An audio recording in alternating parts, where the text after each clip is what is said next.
I'm Christopher Scott Satterwhite. Welcome to our weekly discussion series, Race in the Community. For those who are joining us for the first time, our discussion is roughly 1 hour long. The speaker and I will talk and have occasional interactive polls for you to participate from home. We also have a moderated question and answer section, which should be at the bottom of your screen. If you have questions, please type them in the box and ask away. We'll try our best to get to all of them, promise. If we don't get to the questions during the discussion, we'll send out a frequently asked questions to participants and hopefully answer those important questions that you wanted answered. So now I want to thank our guest, Jackie Olive, for joining us today. If you don't know Jackie Olive is an award-winning filmmaker. Her most recent film, Always in Season, details the history of lynching in America from the Jim Crow era until right about now.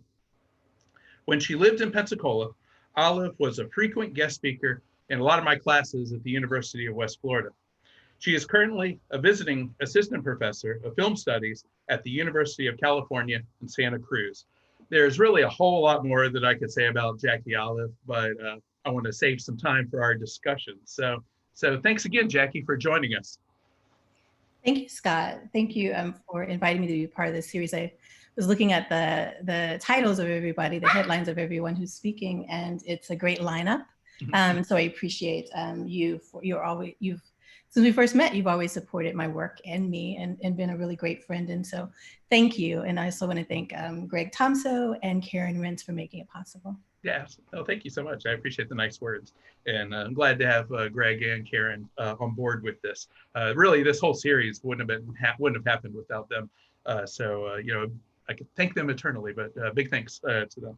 So first off, Jackie, how's the family doing? How's Teo, your son? Teo's doing well. He's back at school at Ithaca College. Even though they're meeting virtually, he just loves being in upstate New York. So he's enjoying it. And I have a new puppy, so that's not me that's barking. That's my dog, Leo. You might get to see in a little bit. He's just woke up from a nap, so he may be a little vocal. All right. That'll be the fun part of the talk, right? Yes. So let's jump into it. So how did you first get into filmmaking? Yeah, I really started in still photography. I'm sorry, just 1 second. Give me 1 second. You got Leo in there? I started in still photography and really just fell in love with the ability for an image to transport you to a moment. Not just to take a snapshot or to document the details and facts of a moment, but to really make you feel what it's like to be in a particular time and place. And so I wanted to do more of that. And so transitioned into video, shooting news, sports, and weather for an NBC affiliate in my hometown in Mississippi. And I did that for a few years and loved it, but wanted to do more long form storytelling. And I studied documentary film at the University of Florida. I got my master's degree, and then came out working for Independent Television Service. And they're the producers of the Independent Lens series, in addition to being the top funder of documentaries in the country. And so it was an amazing training ground about the business end of filmmaking. And it really helped me to understand the power of that series in particular, to reach out to folks through community engagement efforts, which is why I was excited to have the film broadcast on Independent Lens.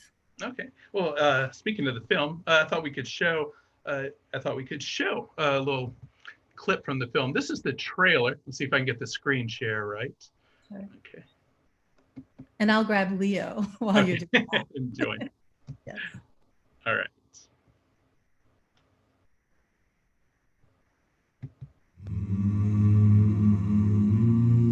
If you knew in your heart and in your mind that someone took your child's life, how far would you go to get to the truth? There's a male subject hanging from the swing. It's a black male subject. I think they hung him up to make it look like a suicide. It looked like a back in the day lynching. His body will be hung in the courthouse square for all to see. All white folks are invited to the party. Lynching was a message crime. They happened in places where the body would be seen. And it's the public nature of lynching that really condemns the white community, because the idea that people didn't know, they did know.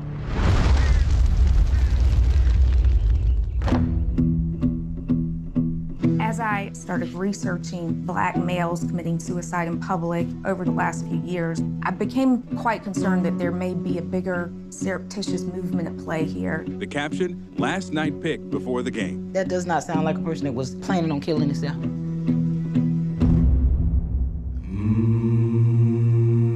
Any injustice affects everybody that's around it. So we don't want anything in the dark. Bring it to the light.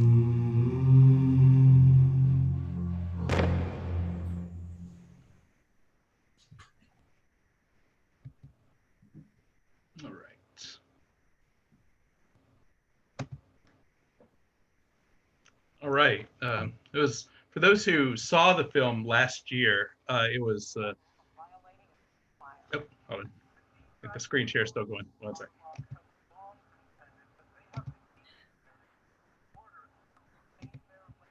With Armenia and as a security buffer with Azerbaijan.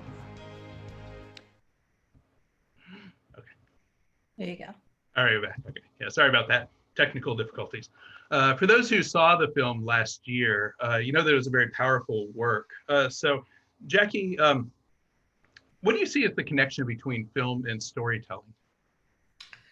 Well, film is another vehicle for storytelling. I think it's a powerful one, as I mentioned earlier. Imagery, to me, visual imagery is incredibly powerful. It's why I actually don't spend a lot of time taking in news through television. I like to listen to podcasts and radio, NPR, and different sources to get my news in addition to reading about it, because they're so powerful. The images are so powerful. It's an amazing vehicle for storytelling, documentary filmmaking in particular, because I think it really is probably the most collaborative art form there is. So when I'm filming, I filmed for Always in Season in Bladenboro, of course, where Lennon Lacy's body was found, and his mom, Claudia, we filmed with her for 4 years. But I also filmed in. Oh, would you mind telling a little bit about that for those who haven't seen the film? Oh, sure, yeah. So Always in Season, it connects historic lynching terrorism, looking through the lens of the present and how this terrorism has impacted people still today. And so I filmed in communities where people were doing work for justice and reconciliation on a very grassroots level, like the folks in Monroe, Georgia, who annually reenact the 1946 quadruple lynching that happened there. And I connect that history to the case of a 17-year-old named Lennon Lacy, who was found hanging from a swing set in Bladenboro, North Carolina in 2014. And many people, including his family, believes that he was lynched. And so I spent 8 or 9 years filming, and filmed in at least 9 different communities around the country, and including Bladenboro. And so when I'm filming, one is I'm collaborating with an incredible, talented crew, but I'm also collaborating with the people that I'm filming, but it's also community-wide. I filmed interviews with Lennon Lacy's teachers and with his friends, folks that went to his church. I've filmed with Klansmen, Grand Dragons and the KKK, and other folks. And so it really is the opportunity to share with complexity. That's the goal for me, is to tell a story that's really complex and layered, but to share with complexity so many people's stories. Well, this is a good place for us to do our first interactive poll. So Anna, would you mind putting that on the screen? All right, here's our first question. Do you think someone's race makes a difference in filmmaking? Yes or no?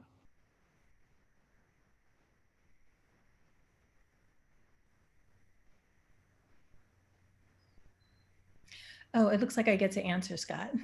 Oh, you can? Oh, go ahead. Yeah. I'm going to do that. All right. Oh, maybe I don't. All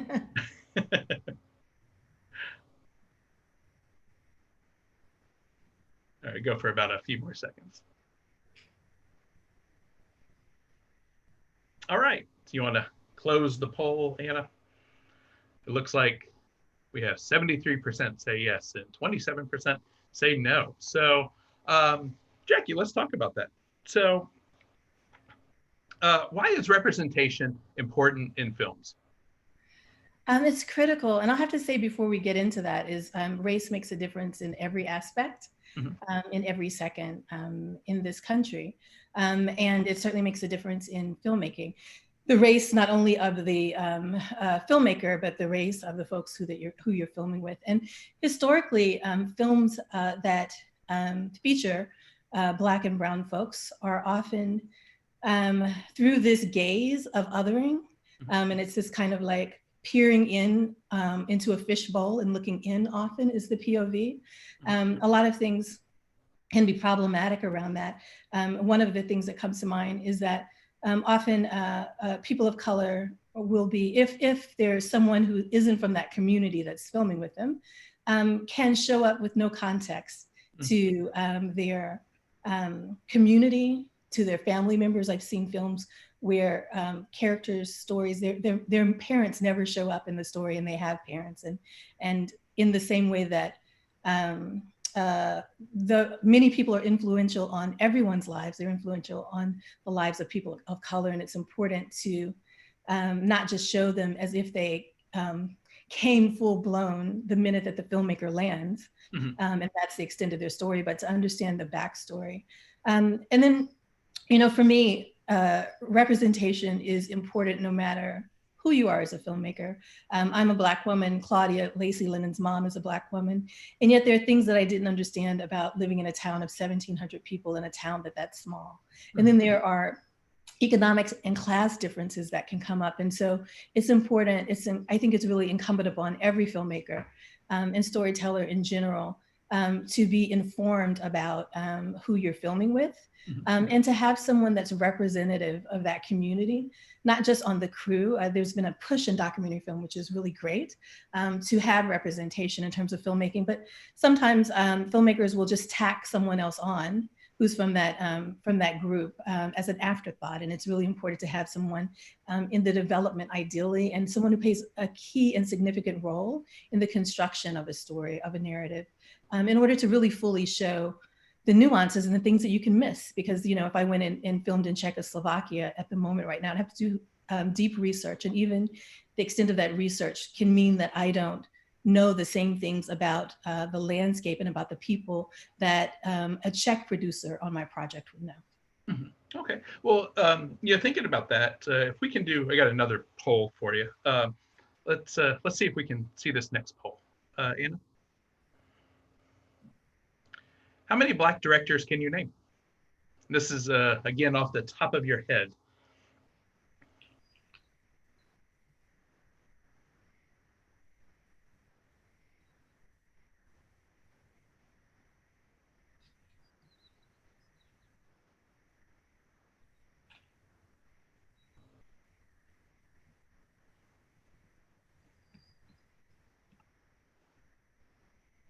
All right.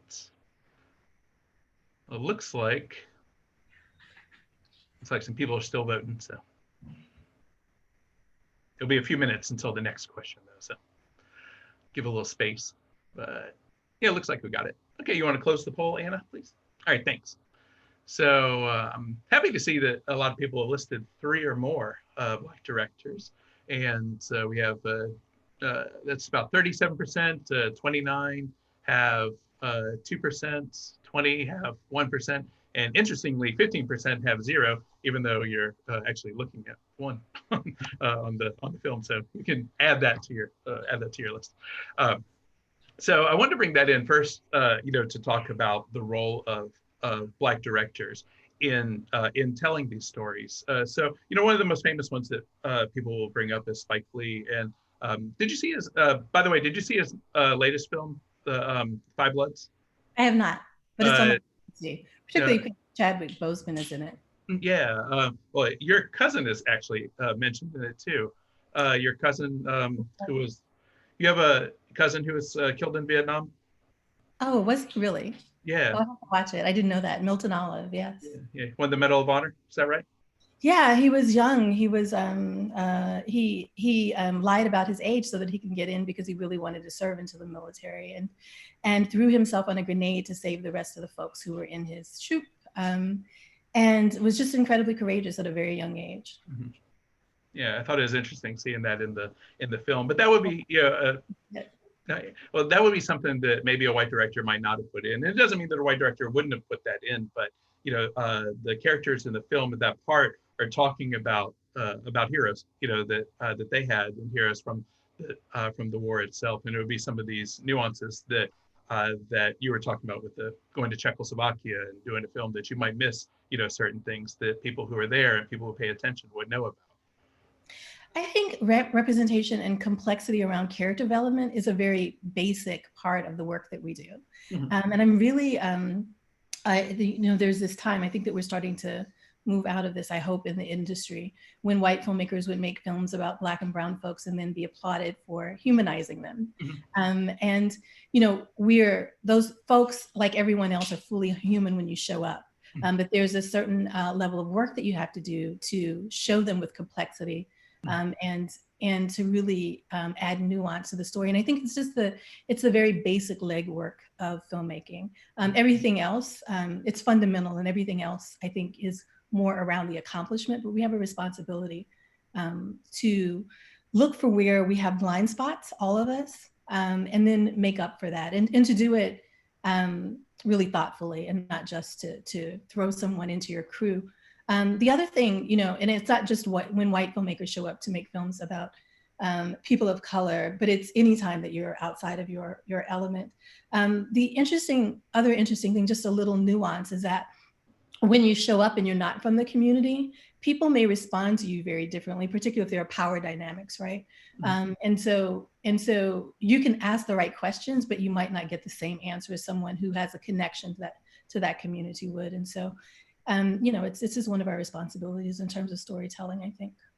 There's that famous example of Zora Neale Hurston going into the South and collecting some of the recordings of slave narratives, and trying to speak to people who were formerly enslaved, and the differences between how her and other Black recorders, Black historians, anthropologists were getting stories, versus how white historians and white anthropologists were going into the same area, that they might ask the same questions, but would get very, very different answers. And you could read all those too. So if anybody's interested in seeing that, you can see the differences. And a lot of people have written about that too, but it speaks to what you're talking about here. Mm-hmm. So there's this pattern that is disturbing. It's like, because we have the great thing about the industry is that we're starting to have these conversations, and very openly, in a way that people can be very honest and feel comfortable, hopefully, in that the space is safe to really fumble and to make errors. But there is this level of conversation that has gone on with white filmmakers saying, well, I am around Black people. I grew up around Black people. I know Black people, as if it's an erasure of the things that we offer about ourselves and about our communities and around storytelling. What we offer is it's additive. And so it's not that we have to make up for being Black or brown, or one is that we can tell every story. And I really do believe that, because we're in communities where we're marginalized, LGBTQ folks and disabled folks and people of color, when you're in the margins, you have to understand the mainstream and your own community in a way that folks in the mainstream don't have to. And so we often have a more complex and authentic and accurate sense of the American story, even more so than people who have blinders in their communities. So, as an educator yourself, and as a filmmaker and storyteller, what do you see as your role, both as the storyteller and an educator? My role is to get as many filmmakers out there in the industry as possible. I say that jokingly, but I like to, whenever I talk to folks who have any proximity to filmmaking, and certainly to folks who are studying film, is I'm always recruiting more. I think that that it is such a rewarding, fulfilling, just a wonderful profession, is that I'm trying to get more people into it. And so I encourage folks to do that.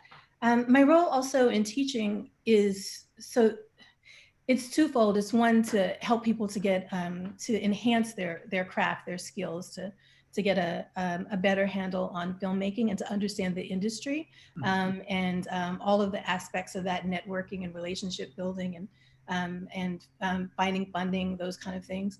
But it's also just encouraging people to really be confident in the strength and the power of their voice. When we connect, any of us, with a story that we're particularly passionate about, and that really is resonant with us, then that's more powerful than having all the skills to start with. It's a powerful thing that will carry us through the filmmaking process, and can potentially make us great filmmakers, and tell extraordinary stories and make great films. So how do you build that confidence? One is helping people to strengthen their skills. That builds confidence. But I have exercises that help students to kind of tap into their voice. I'm teaching editing with master's degree students. I teach undergrad, PhD, and master's students, but this class is 8 students, and we did an exercise called visioning, which is, people have the concept of visualization. It's similar to that, but it's a way to tap into the voice within you. It's kind of a directed meditation, so that all the defenses and all the things that go on through the day, kind of, you put them aside and drift away, and then connect into those things that you inherently and really deeply understand about creating, that you don't have a chance to play with and listen to throughout the day. Okay. Well, we do have a few questions in the Q&A. Yeah, let me go in there. Okay, so here's a good one. How do you remain non-reactive or composed when interviewing people like KKK members? For me, it's easy. The reason why I'm interviewing them is because I want to know what they have to say, and I want to know all of it. It's really important to me, not just to portray the people that I'm featuring in the film with complexity, but everyone who comes up on the screen, in as much as you can. There are folks who come up always in season for just a minute, and I still try to add this 1 or 2 things that are unexpected, that show another aspect of their humanity. So I want to hear it all, and I think it's important to give people the space to communicate all that they can say, so that the viewer has all the information they need to make a decision on what they think about the person. And also, it offers many lenses for folks to come into from their own perspective, and to connect with the character.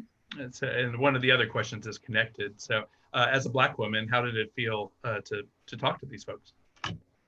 It felt fine. I'm not sure what the question is getting to. It was like interviewing anyone else. It was important to get the interview. They were available. It can be a tough interview to get. And I always, I'm from Mississippi, so I grew up in the South and in the deep South, and you guys are in the South. So I know that folks who are overtly racist are not necessarily reluctant to tell me their thoughts just because I'm Black. They don't have any hesitancy to do that. And so that I can get in and get the things on a above the surface, if I can get them to dig deeper, then I feel really good about the interviews. And that's true with anybody I interview. Well, one of the other questions is connected to our next one, or next question I was going to ask you, but you want, in case we forget to talk about this later, where can people see the film Always in Season? Yeah, so it had its broadcast premiere on Independent Lens, and it is currently on Independent Lens on PBS, but it's available to members behind a paywall. And so it's their way of encouraging folks to become members. And so that might be some motivation for you. They're going to re-air it for a single day, which happens to be my mother's birthday, on October 31st. It'll be broadcast on Independent Lens, so you can see it that way. And then we just struck a deal for streaming on demand and video on demand, and so it'll be available for streaming soon, different places like iTunes, starting in, I believe, November. Okay, but for now though, if somebody wanted to watch it, they could go onto Independent Lens's website and view it there. Yes, so you just go to pbs.org and then search Always in Season, and you can find it there. And again, it's for members, so you can become a member and watch it, or you can wait until October 31st, or do both and watch it for free on Independent Lens, and steer your friends and family and folks that you think could benefit from seeing the story. Yeah, and PBS does really great stuff as far as really having representative films and filmmakers within their repertoire. A lot of great folks out there. Diversity is their mandate. It was the mandate in which they were established, ITVS specifically, independent television service. And they do a lot of, it's the other reason why because I work there, I knew how much community engagement work they do around films. And so it's another reason why I wanted them to distribute Always in Season. Oh, fantastic. I see that Anna has just posted a link in the, I guess in the comments section or in the chat section, one of those. So check it out if you like. But again, it's going to be on October 31st. So please check it out. And PBS is, you can see that for free on PBS, because PBS is free, as you know. Anyway, so Jackie, can you tell us a little bit about the process of making the film Always in Season? Yeah, it was a lengthy process. I spent 2 years researching and developing the project in 2008 and 2009, and I was working at PBS at the time, or at ITVS, and learning all that I could about filmmaking. I put together an advisory board of the 20 of the top scholars on lynching to touch base with, to understand better all that I was learning, and put together a bibliography, read dozens of books, and watched films on lynching. For about 2 years before I learned that there were folks on the ground who were working for justice and reconciliation. And so the first community I filmed was in Duluth, Minnesota, where they had erected the first memorial to lynching victims in 2003, and connected with some really incredible folks. It was a great storyline there. I filmed with a man named Warren Reed, who had learned that his great-great-grandfather had instigated a lynching there in about 1920. 3 men were lynched. And he was just, Googling, looking for information to give to his newly adopted children about their family heritage, and learned that his beloved grandfather had helped to organize that lynching. And I filmed with him, coming together with the nephew, the great nephew of the woman who falsely accused those 3 men of rape, and a cousin of one of the victims. And they unpacked for the first time together all that's meant for their families. It was a family secret for each of them. And so those are the kind of really powerful storylines I had. And I had others that could easily have been a film in and of themselves, filming over 8 or 9 years. And so I was really ready to wrap production in 2014, when I had filmed for 3 years with the reenactors around that annual event in Georgia. Was the Duluth, the lynching in Duluth, was that your inspiration for making the film? No, my inspiration were the lynching photographs and postcards. They are what really turned me towards the subject, and really got me to research and dig deeper. Duluth, what was inspiring were the folks in Duluth who were doing this work. It was the thing, people often ask me, how could you work so long on a project that was so heavy and emotionally difficult? And it was at times, but one is I love filmmaking and the challenges of that, but also those folks were really inspiring. And to find, at that time, folks in Duluth didn't know what the reenactors were doing in Monroe, and the folks in Monroe didn't know what the folks in South Carolina that I filmed with were doing. And so to see them working really committed despite a lot of adversity, and very little support, was really inspiring for me, and helped to keep me motivated. And then I learned about Lennon Lacy's death, and I spent 4 more years filming in North Carolina, primarily with Claudia, but other folks, Claudia, his mother, but other folks there in Blaytonboro, around that case. And then after 8 or 9 years, it was time to edit. And I worked with a brilliant editor, Don Bernier, and we spent a year on the edit after that, before it was released in 2019 at Sundance. So, well, I know that just as you've described, and also from seeing the film and talking with you over the years, I know that that your research has taken you to some really, horrific moments in American history, many of them, and not necessarily far off history too, as we talked about with Len and Lacey. Now, I've heard about a lot of writers and artists being really heavily affected by this kind of work, and especially when the subject deals with really heavy topics, is similar to what you're going through, or what you researched and put together with this film. So, can I ask you, first, was that the case with you, and how did you cope with that, if it was the case? Yeah, there were times when it was very emotionally difficult. I look at a photograph and would be fine, and was figuring out in the edit, like the composition and where it might sit in a scene and butt up against next to other footage. And so looking at it for purely aesthetic reasons. And then 3 weeks later, I'd look at that same image, and it's an image of a charred body, like the body of Jesse Washington, who was lynched in Waco, Texas in 1916, with 15,000 people, upwards to 15,000 people watching. Mm-hmm. And then it would be very painful to look at. It's a process, though, that was important to undergo.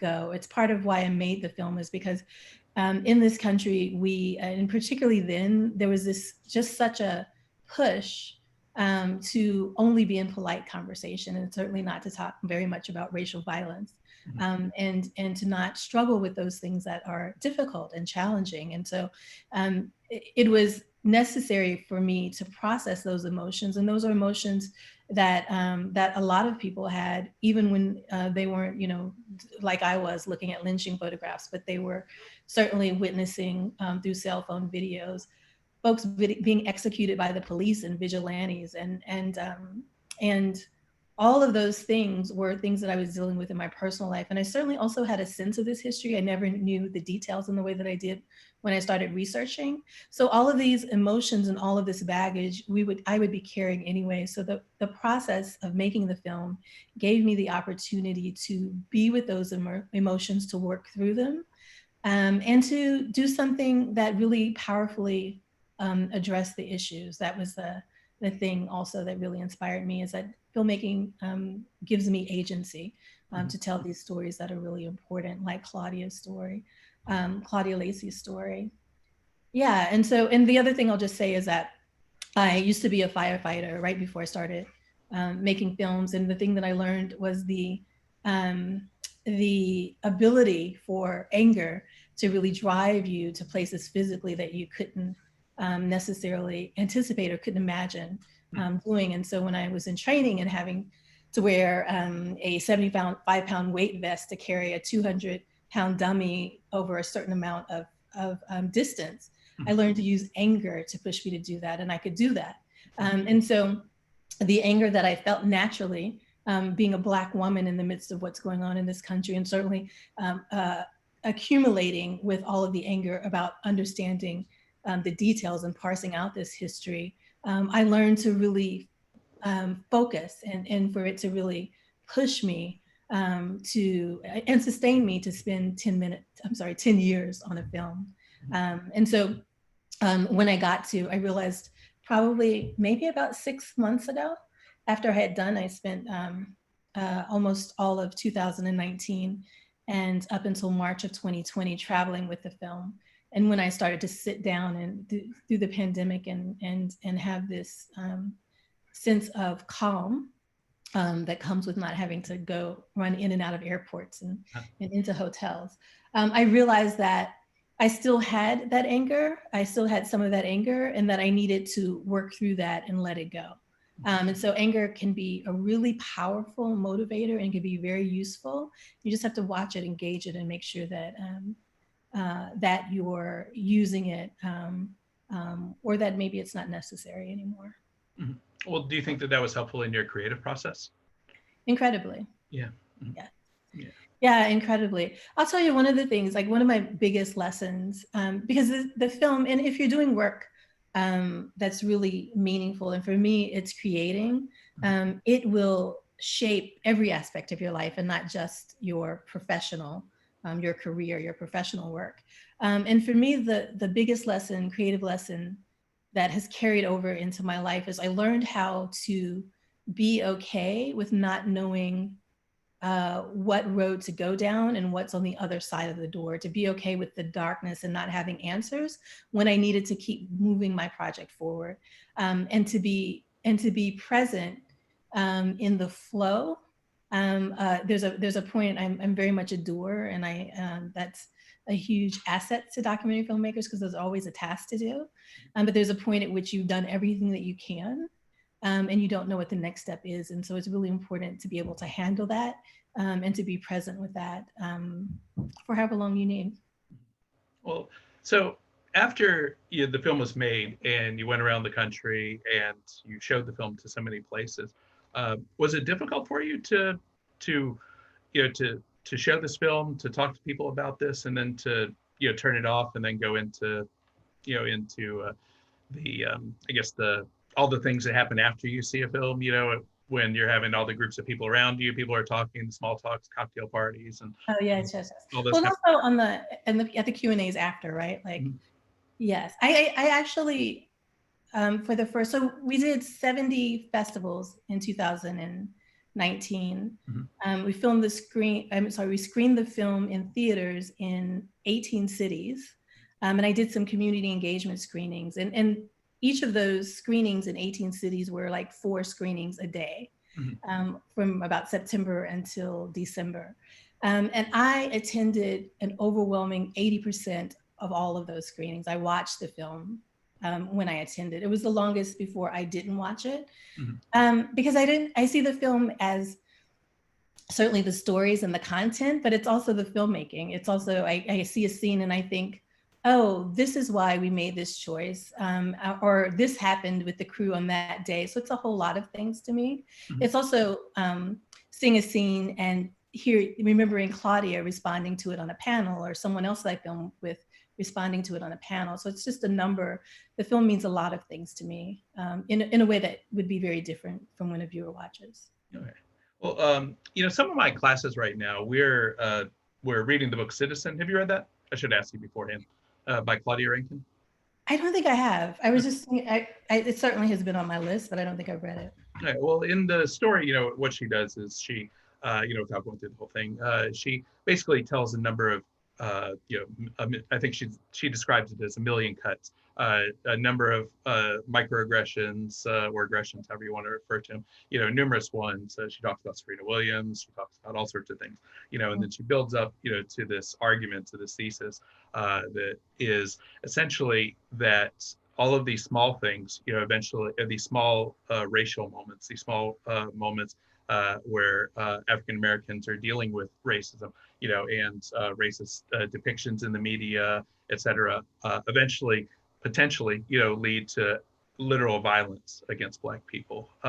Would you agree with that? As far as I know, after spending your time with, with this film, that you're seeing the end result of a lot of the attacks on the Black body. But would you agree with that as far as the smaller pieces leading to the bigger? Absolutely, I agree with that. So the term, it's interesting, the term microaggressions, I go back and forth on. I understand the meaning and the need to have that term, but it also suggests that a small act of racism is, quantitatively less worse than a larger act, and it's, so I don't usually use that term, but all of those acts, I think, so this is the difference, is that as a Black woman, I'm experiencing them anyway. I'm experiencing them outside of the film. And what you see depicted on the film is not, hopefully it is not just trauma, but it's also inspirational. Claudia didn't have to fight for justice for Lynn, and she's still, to this day, certain that she's going to have answers, and she's still pushing for a proper investigation. She often thinks about Mamie Till Mobley and her fight to get answers and to know what happened to her son, Emmett Till, and to get justice. And so she sees it as it's a long haul. It's not something that necessarily is going to happen in the next year or two, but she certainly will in her lifetime. I think that's incredibly courageous. It's incredibly inspiring. And so when I watch the film, I'm seeing that as well. But As a Black woman, there are all kinds of microaggressions that happen all the time. It's very interesting. I screen the film all over the country and to different audiences, and I would screen the film. I remember that there were a couple of times where I screened the film in areas that are considered liberal, and some of the white audience members would leave the Q&A early, and they would say, "Oh yeah, my relatives are really horrible, or my relatives in the South are really horrible. But I grew up in New Jersey, and so this is not my experience. I can't relate to the racism and the prejudice that you see on the screen. You see other things from white people, but you certainly see that." And those are like little microaggressions. It's like I've made this film in which it's important to like sit down and have a conversation, and to think that you're excluded from the conversation for whatever reason is just another little tweak at your heart. So I deal with them, that kind of thing, and other things on a regular basis. Yeah. So like you don't have to understand this because it might not affect you directly, or you feel like it. Yeah, well, and it does affect them directly, and that they don't see that is a sign that there's not enough processing around responsibility in the narrative about who has power and who doesn't. But the film has actually been a bomb, and to have the conversations. I never approached. This is one of the things I tell my film students, is to use your theatrical run towards your goals for impact and engagement. What is the thing that you want the audience to take away and do with your film? And so I always use those as a conversation, not to talk about me very much as a director, or those cute little questions that directors get at panels, but to really model what these dialogues can look like. And so that's what all of the Q&As were like, and I love doing that. That's why I made the film. So what was your goal then with this? It was just that with the theatrical release, it was certainly to have it screened broadly, but it was also to have those kind of dialogues that the country needs, and also to another impact goal. So we have an impact campaign that goes beyond that. And our impact campaign goals are for the film to be used as tools for organizations who are doing work for racial justice and reconciliation, tools for them to use in whatever way is meaningful for them. And we have partnerships with about 40 different organizations. But part of that is also, ideally, is it being used with organizations who are taking very deliberate steps towards a national movement for justice and reconciliation. And so for it to support that as well. So what was the reaction with Lynn and Lacey's mother with the film? To the film? Yeah. I screened it to her, and I screened it to Pierre. The night before we premiered, yes, Lennon's older brother. The night before we premiered at Sundance, because I didn't want them to turn around to a national stage literally on the literal stage for the Q&A. And having seen it for the first time, I wanted them to be able to process their emotions. And it was intense and beautiful all at the same time. They were both overwhelmed by the film and really immediately thankful. Pierre said essentially that it was like all that's been playing out in his head on screen around Lennon's story, and Claudia. And they both still are. They traveled with me to Q&As for a long time and participated in panels, but they still do appreciate the film. The other thing that I didn't anticipate when I was making the film is Claudia has a huge family all over the country. And so when we were releasing it theatrically, we would see like family members in New York and family members in Atlanta. And there was a point where I feel like that there were maybe 5 to 10 of them on stage with other folks from the film in Atlanta. And the same thing in New York, there were 10 to 12. But those were folks who didn't know all the details of what Claudia had gone through. And so it really benefited her in that way, that her family members could better understand what happened to Lennon and what she had to deal with. And so when I'm making films, I'm never making PSAs, by the way, so I'm not an advocate filmmaker. I'm not advocating for any one group or making a film for someone, but I'm always thinking about how the people who generously shared their stories with me, how I might benefit them with the film. And so any time that there's an opportunity or example that comes up, I'm all for it. So has there been any movement on the case with Lyndon Lacey? There hasn't. The FBI took about a year and a half to give their conclusion, which was that there wasn't enough evidence to pursue a homicide investigation, and left it with telling Claudia that if the family came back with more information, they would consider reopening the case, which is, putting the impetus on her when she doesn't, one, have the expertise to do the research to pull that information together, or the resources. And that, she had to do that already just to get them to look at the case. But they want to have it reopened. I'm not optimistic that that is the way to go for justice. There have been all of these FBI cases around similar hangings. There have been dozens of hangings since 1995, 2000, Black and brown folks found hanging publicly. Similar to Lyndon's, but there have also been these police killings and vigilante killings, and FBI investigations have yielded very little results. They've tended to echo what local officials have said. And so I think that before I can personally be optimistic, and I'm a really very optimistic person, so I'm hearing myself say this, but I really think that the system needs to be overhauled before it can really be useful. They certainly have a charge to be useful to families like the Lacey's, but I'm not optimistic they will be. Oh, what role do you think the media plays in I guess in this not being looked at as a big crime, or not being looked at in the way that you're seeing it? Yeah, it's a good question. The media has a huge responsibility. Part of the messaging around this film, and part of my intentions around how we shape the narrative, is for people not to just look at this case, but to understand it in the context of other cases, and certainly this history, but also to understand it in the context of how institutions have shown up.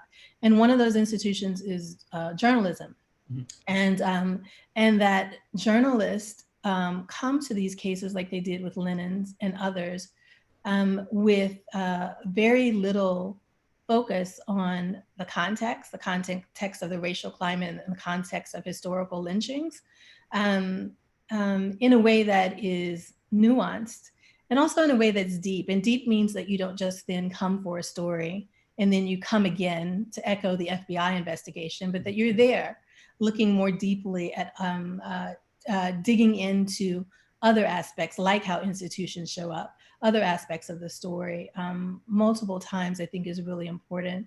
And so I think the journalists, as do other folks who are the framework, they're the frame of these institutions, right? Institutions aren't just this body, but they're people. People are involved in the work, really have a responsibility to thread the needle from the past to the present, understand how they showed up historically in these cases.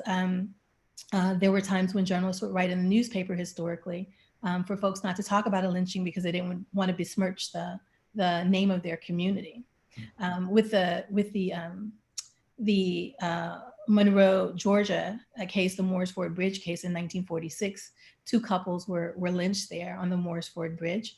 One of those women was pregnant, and it's a real controversy in the reenactment because there's no documentation that she was ever pregnant. But the thing is that white journalists would not have any motivation to show the level of violence, the extent of the violence then.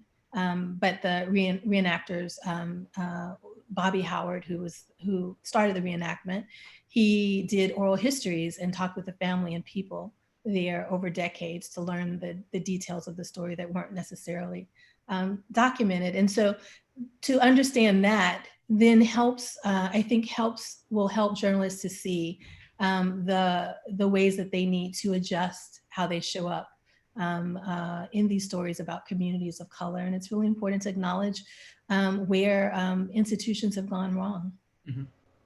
We do have a few questions in the Q&A. Oh yeah, let me go down here. All right, so we have one from Greg Thompson. How do you respond to the visual recordings of George Floyd's death? Do you find the imagery of his death shown in the media exploitive, vital for the nation to see, or perhaps both? I think I couldn't personally watch them. It was a very emotionally difficult time. It was at the height of the pandemic and all that is difficult with that. And just another, like, it was cumulative. It was after Ahmaud Arbery and Breonna Taylor, and just cumulatively difficult to watch. And so I'm not prescriptive. I don't tell people to watch or not watch, or look and not look. I think it's really important. With Always in Season, you have the images of the lynchers and the lynching victims, but we were very intentional about how they were used. And really, I focused on using them in a way that historically has not been done, is to focus on the perpetrators and to understand who they are. And so that's why you see those slow pans across images, and we started with the perpetrators. If we had started with the victims, then it would be one more splashing of their image on the screen. Those images were like the efforts of lynchers to strip the last bits of their humanity away. And so I didn't want to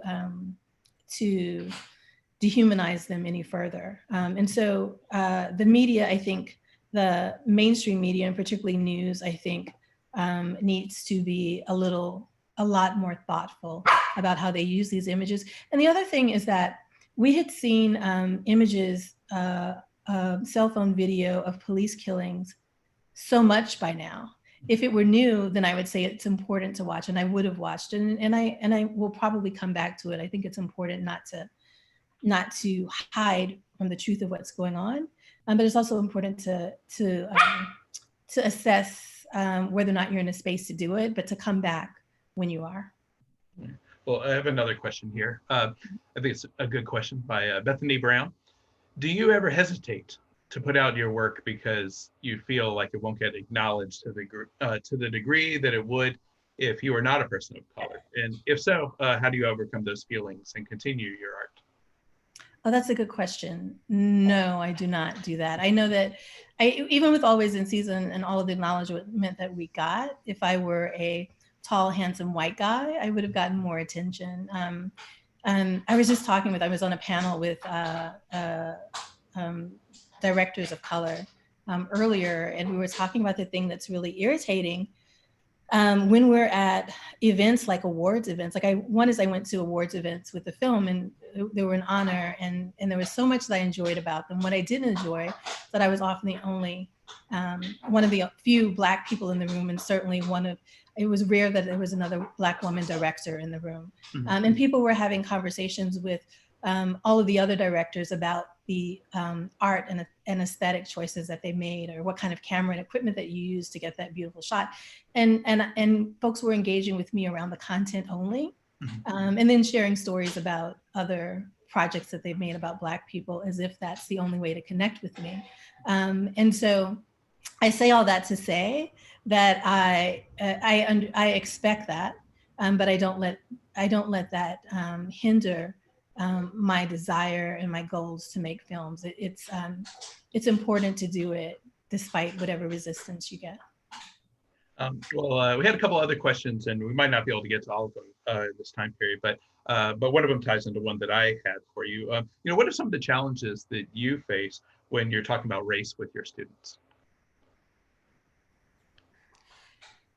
One is that I've only had 2 classes. I'm a new professor. And so I can tell you about challenges about race, with talking with other folks, and particularly young people. Okay, and that would be good too, because one of the question was specifically about trying to get people to who might be hesitant to watch the film, to get them to watch the film. So maybe tying the 2 of those in. Yeah. So one of the reasons why we started with that opening scene, you see Claudia sitting at the table, and she says, if it were your son, what would you do? You'd go through every measure. I'm not quoting her, she's much more eloquent than I am, but every measure to find out what happened. And so that's a way of making her universal. Like everyone understands a mother wanting to know what happened to her child who is dead, particularly if she suspects that it was murder, and racialized murder is even more horrific.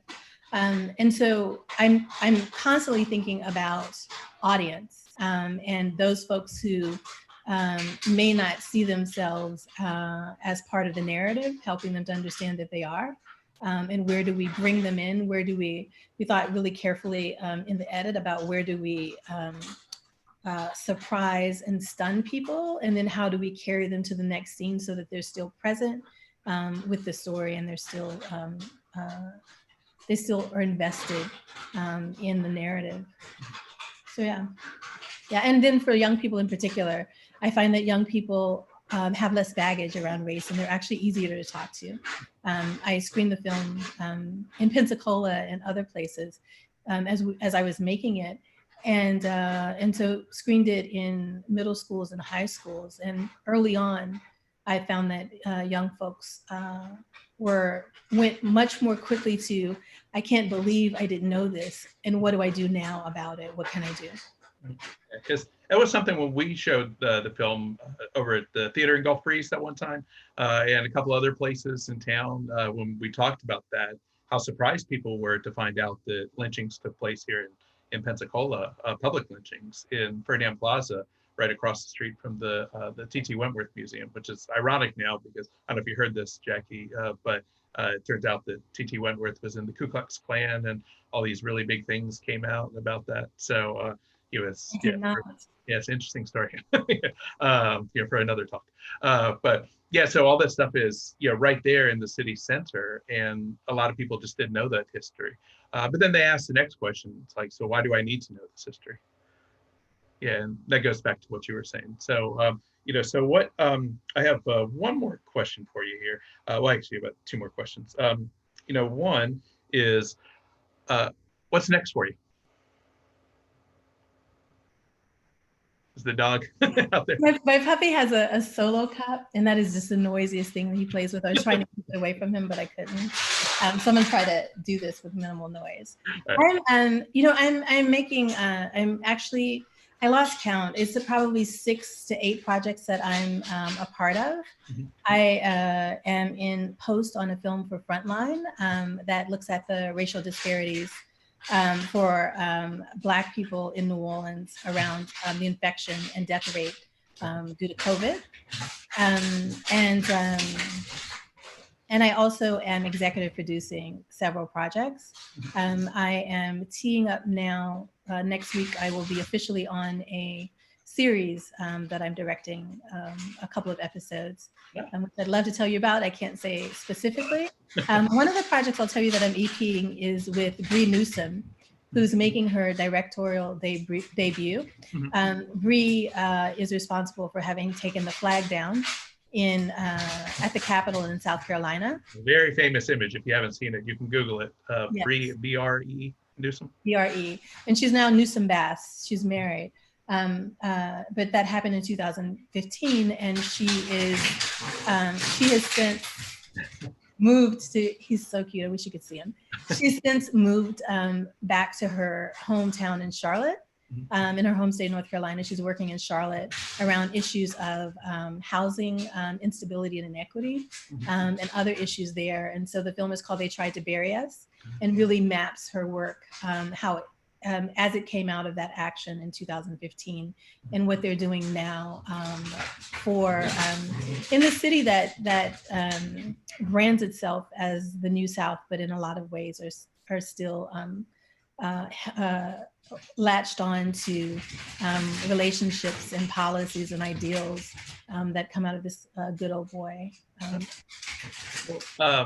what are some directors, up and coming people, or people that we should know about that you might be privy to because you're in the biz?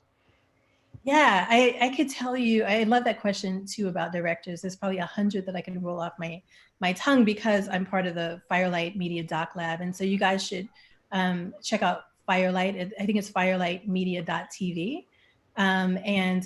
So there are a ton of directors. Bree's one of them. She's not part of Firelight, but she's one of the really exciting new directors. And then I have colleagues whose work I love. Yoruba Richin just made the film on Breonna Taylor for the New York Times. There's, I was just looking at a project by Garrett Bradley called Time, and Lauren Domino, who I know produced the film, and it's just a beautifully done film that looks at this family as they are waiting and rallying and fighting for the release of the father in that family from prison, and what time means for them. Well, I have one more question for you, and this is the last one. What's the one question that you wish people would ask you, but they haven't asked you yet? One is that this is a really good interview. I actually love the polls as well. I think it's a great idea. I had 2 more questions, but we'll have to let those go. I'm not sure, but I love to talk about the artistic choices that I made with the film. The film is not, it certainly is about the content, and particularly when you are new to it, then it can be really glaring and you miss a lot of the things that are below the surface, including Claudia's courage.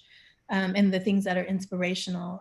But one of the things that I'm really proud of are the aesthetic choices and the way that I had to stretch creatively to do the things that I had envisioned but couldn't necessarily put into words years prior. Well, Jackie, I know your time's very valuable, and you got a little doggy down there. So He actually finally just sat down. I know. He's tired now. Wore him out. Yeah.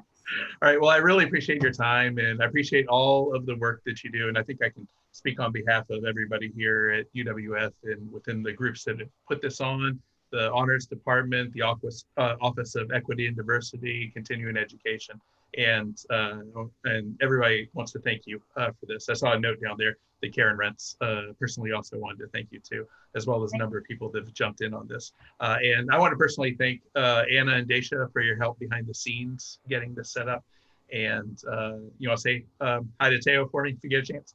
I will do that and say hi to Lauren and the girls. I appreciate your children.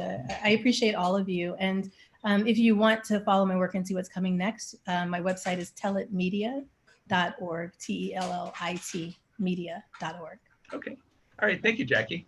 Thank you, Scott. Okay, I appreciate you. Right. Good to see you. All right, Bye-bye. good to see you too. Bye-bye. Bye-bye.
Hey,